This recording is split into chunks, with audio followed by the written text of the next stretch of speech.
बहुत समय पहले हिमालय की गोद में बसे एक छोटे से गांव में ज्योति नाम की एक गरीब स्त्री रहती थी। उसका एक छोटा बेटा था जो उसकी दुनिया की सबसे अनमोल चीज था। एक बार गांव में भीषण अकाल पड़ा। अनाज खत्म हो गया, तालाब सूख गए और लोग भूख से मरने लगे।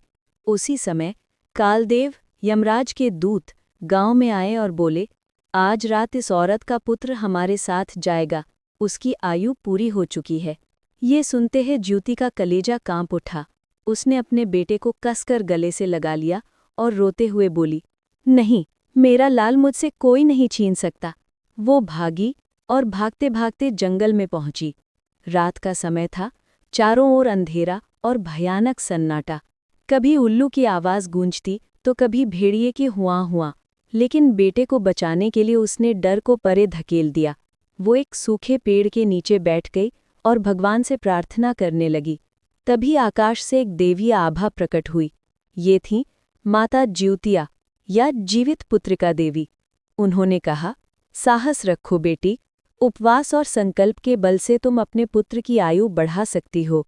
एक दिन का कठोर व्रत और मातृशक्ति का आशीर्वाद हर संकट को टाल सकता है। ज्योति ने संकल्प लिया और निर्जल उपवास रखा। पूरी रात जंगल में जंगली जानवर उसके चारों ओर घूमते रहे, कभी शेर की दहाड़, कभी सांप की फुफकार, लेकिन माँ ने बेटे को गोदी से अलग नहीं किया। सुबह होते ही चमत्कार हुआ। यमराज के दूत खाली हाथ लौट गए। देवी ने प्रकट होकर कहा, तुम्हारे मातृत्व की शक्ति ने मृत्यु को भी परास्त कर दिया। अब तुम्हारा पुत्र लंबी आयु पाएगा और स्वस्थ रहेगा। तभी से ये व्रत ज्योतिया या जीवित पुत्रिका कहलाया। आज भी माताएं ये कठिन व्रत अपने पुत्रों की लंबी आयु और सुख समृद्धि के लिए करती हैं।